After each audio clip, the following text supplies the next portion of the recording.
नमस्कार। आज प्रस्तुत है महादेवी वर्मा की कहानी नीलकंठ।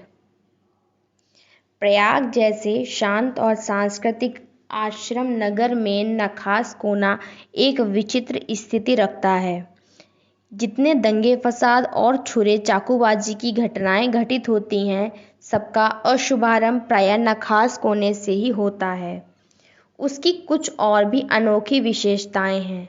घास काटने की मशीन के बड़े बड़े चाकू से लेकर फरसा, कुल्हाड़ी, आरी, छुरी आदि घर में धार रखने वालों तक की दुकानें वही हैं।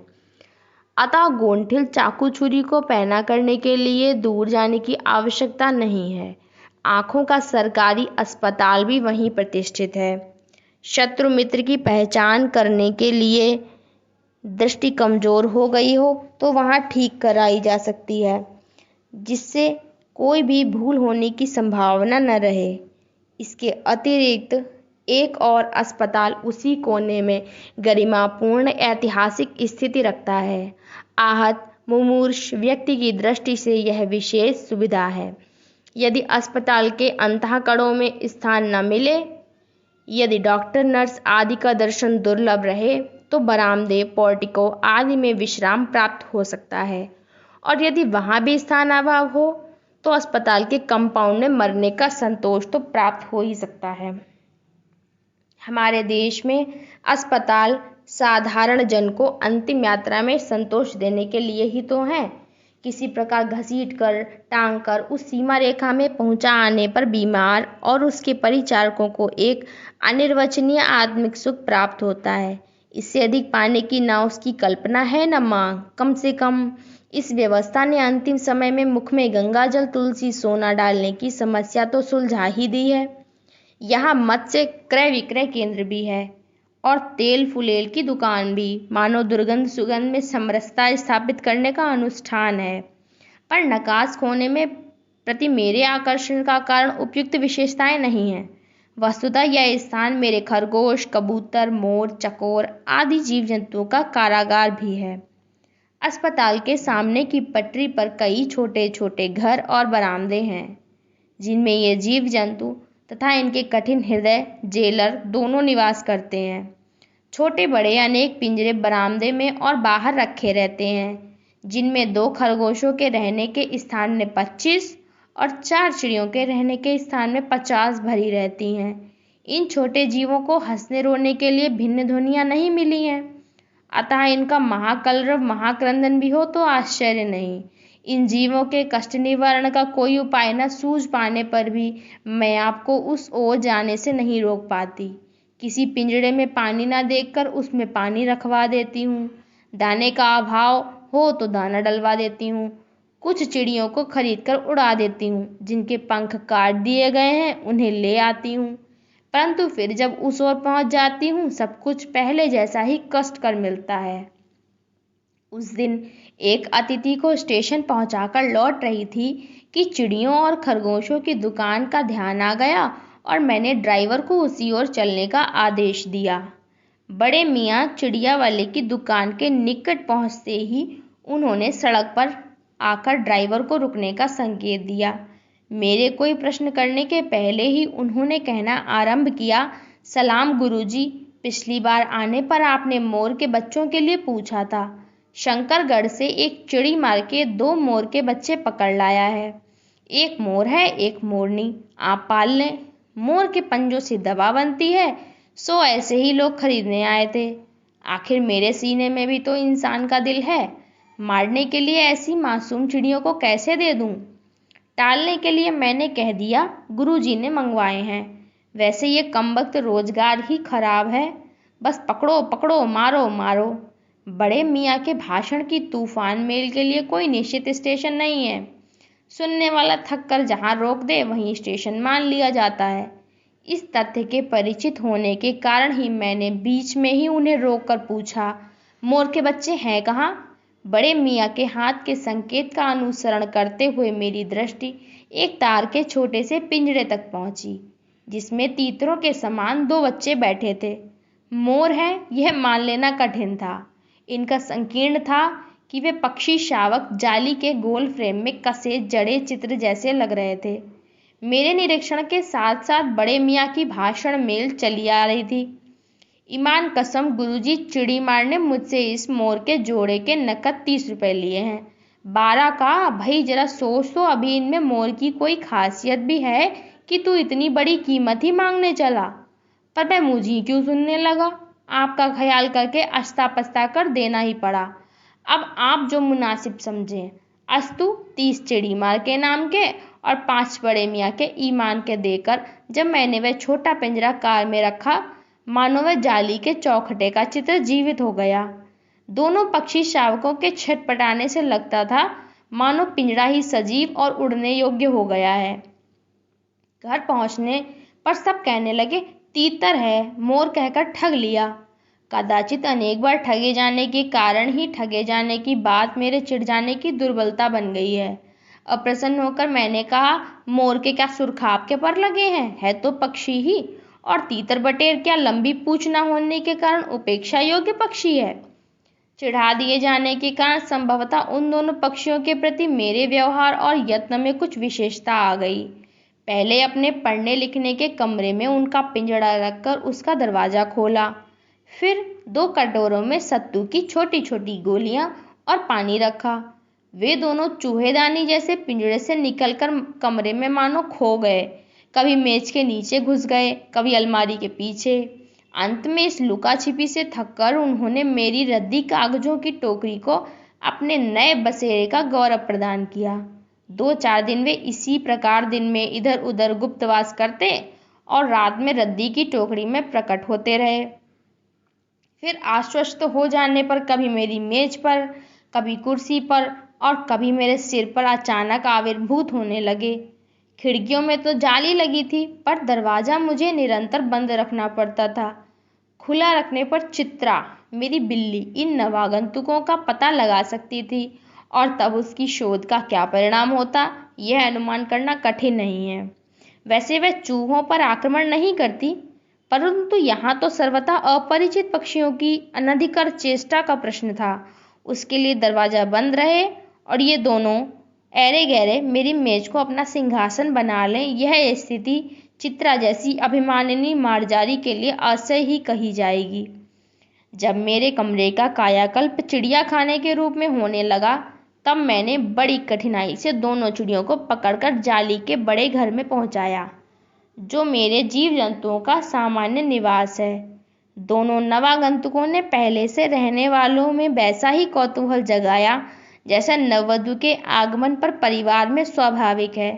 लक्का कबूतर नाचना छोड़कर दौड़ पड़े और उनके चारों ओर घूम घूम कर गुटर गुटर गूं की रागिनी अलापने लगे। बड़े खरगोश सभ्य सभासदों के समान क्रम से बैठकर गंभीर भाव से उनका निरीक्षण करने लगे। ऊन की गेंद जैसे छोटे खरगोश उनके चारों ओर उछल कूद मचाने लगे। तोते मानो भली भांति देखने के लिए एक आंख बंद कर उनका परीक्षण करने लगे। ताम्रचूर्ण झूले से उतरकर दोनों पंखों को फैलाकर शोर करने लगा। उस दिन मेरे चिड़ियाघर में मानो भूचाल आ गया। धीरे धीरे दोनों मोर बच्चे बढ़ने लगे। उनका कायाकल्प वैसा ही क्रमशः और रंगमय था जैसा इल्ली से तितली का बनना। मोर के सिर की कलगी और सघन, ऊंची और चमकीली हो गई। चोंच अधिक बंकिम और पैनी हो गई। गोल आंखों में इंद्रनील की नीलाभ द्युति चमकने लगी। लंबी नील हरित ग्रीवा की हर भंगिमा में धूपशाही तरंगे उठने गिरने लगी। दक्षिण वाम दोनों पंखों में सिलेटी और सफेद आलेखन स्पष्ट होने लगे। पूंछ लंबी हुई और उसके पंखों पर चंद्रिकाओं के इंद्रधनुषी रंग उद्दीप्त हो उठे। रंग रहित पैरों को गर्वीली गति ने एक नई गरिमा से रंजित कर दिया। उसका गर्दन ऊंची कर देखना, विशेष भंगिमा के साथ उसे नीचा कर दाना चुगना, पानी पीना, टेढ़ी कर शब्द सुनना आदि क्रियाओं में जो सुकुमारता और सौंदर्य था, उसका अनुभव देखकर ही किया जा सकता है। गति का चित्र नहीं आंका जा सकता। मोरनी का विकास मोर के समान चमत्कारिक तो नहीं हुआ, परंतु अपनी लंबी धूपछाई गर्दन, हवा में चंचल कलगी, पंखों की श्याम श्वेत पत्रलेखा, मंथर गति आदि से वह भी मोर की उपयुक्त सहचारिणी होने का प्रमाण देने लगी। नीलाभ ग्रीवा के कारण मोर का नाम रखा गया नीलकंठ और उसकी छाया के समान रहने के कारण मोरनी का नाम रखा गया राधा। मुझे स्वयं ज्ञान नहीं कि कब नीलकंठ ने अपने आप को चिड़ियाघर के निवासी जीव जंतुओं का सेनापति और संरक्षक नियुक्त कर लिया। सवेरे ही वह सब खरगोश, कबूतर आदि की सेना एकत्र कर उसे और ले जाता जहां दाना दिया जाता है और घूम घूम कर मानो सबकी रखवाली करता। किसी ने कुछ गड़बड़ की और वह अपने तीखे चंचू प्रहार से उसे दंड देने दौड़ा। खरगोश के छोटे और शरीर बच्चों को वह चोंच से उनके कान पकड़कर उठा लेता था और जब तक वे आंत्र क्रंदन न करने लगते उन्हें अधर में लटकाए रखता। कभी कभी उसकी पैनी चोंच से खरगोश के बच्चों का कर्णवेध संस्कार हो जाता था, पर वे फिर भी उसे क्रोधित होने का अवसर न देते थे। उसके दंड विधान के समान ही उन जीव जंतुओं के प्रति उसका प्रेम भी असाधारण था। प्रायः वह मिट्टी में पंख फैलाकर बैठ जाता और वे सब उसकी लंबी पूंछ और सघन पंखों में छुआ चौबल सा खेलते रहते थे।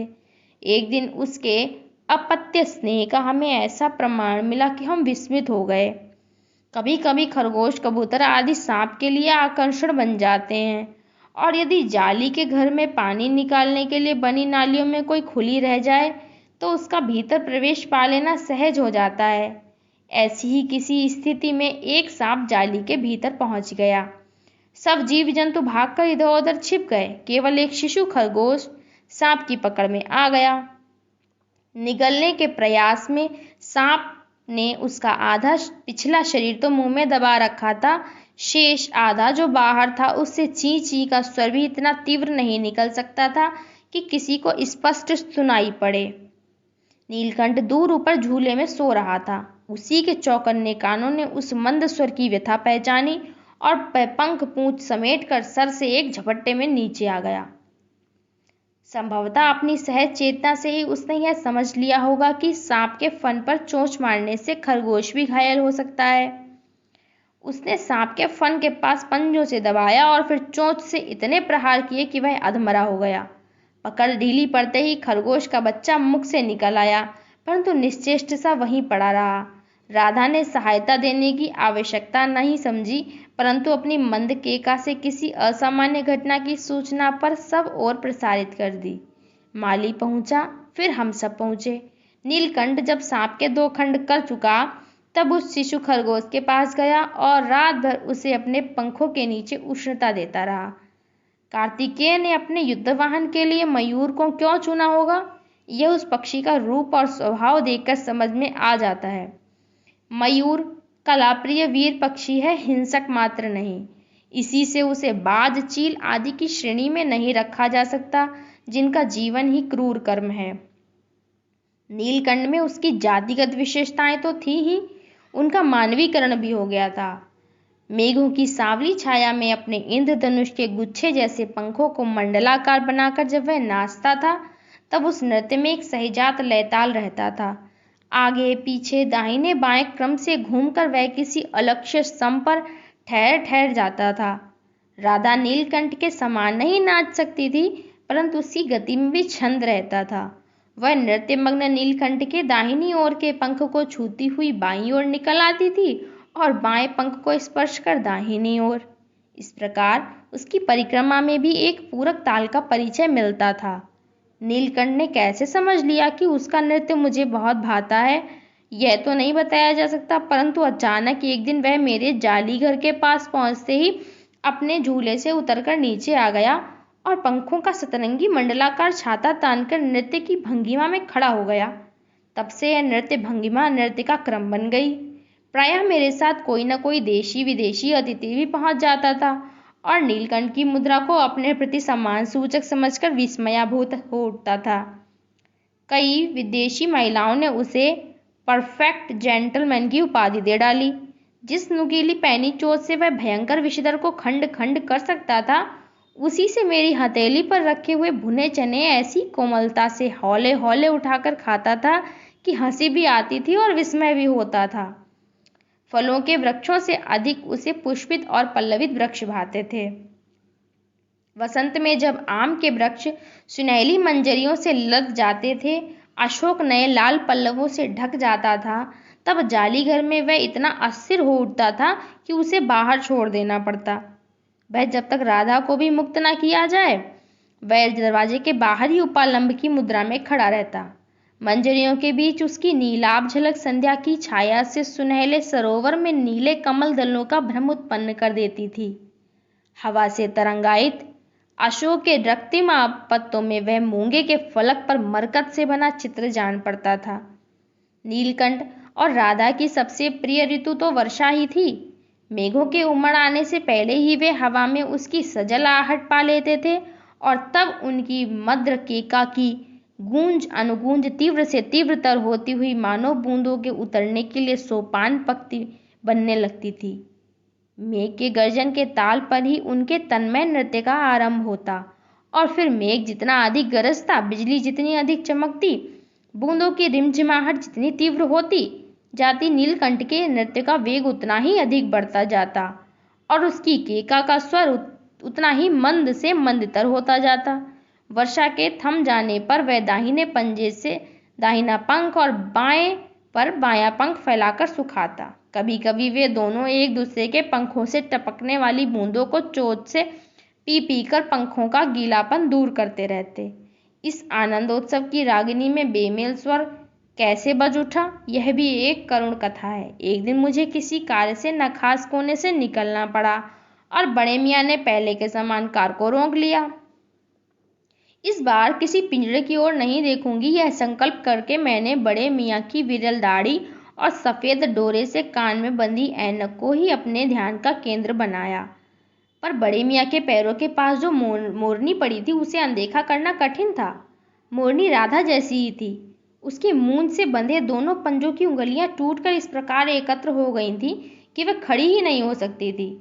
बड़े मियाँ की भाषण में फिर दौड़ने लगी। देखिए गुरुजी, कमबख्त चिड़ी मार ने बेचारी का क्या हाल किया है। ऐसी कभी चिड़िया पकड़ी जाती है? आप ना आई होती तो मैं उसी के सिर से पटक देता। पर आपसे भी यह अधमरी मोरनी ले जाने को कैसे कहूँ। सारांश की यह 7 रुपए देकर मैं उसे अगली सीट पर रखवा कर घर ले आई और एक बार फिर मेरे पढ़ने लिखने का कमरा अस्पताल बना। पंजों की मरहम पट्टी और देखभाल करने पर वह मेरे घर में महीने भर में अच्छी हो गई। उंगलियां वैसी ही टेढ़ी मेढ़ी रहीं, परंतु वह ठूंठ जैसे पंजों पर डगमगाती हुई चलने लगी। तब उसे जालीगर पहुंचाया गया और नाम रखा गया कुब्जा। कुब्जा नाम के अनुरूप स्वभाव से वह कुब्जा प्रमाणित हुई। अब तक नीलकंठ और राधा साथ रहते थे। अब कुब्जा उन्हें साथ देखते ही मारने दौड़ती। चोंच से मार मारकर उसने राधा की कलगी नोच डाली, पंख नोच डाले।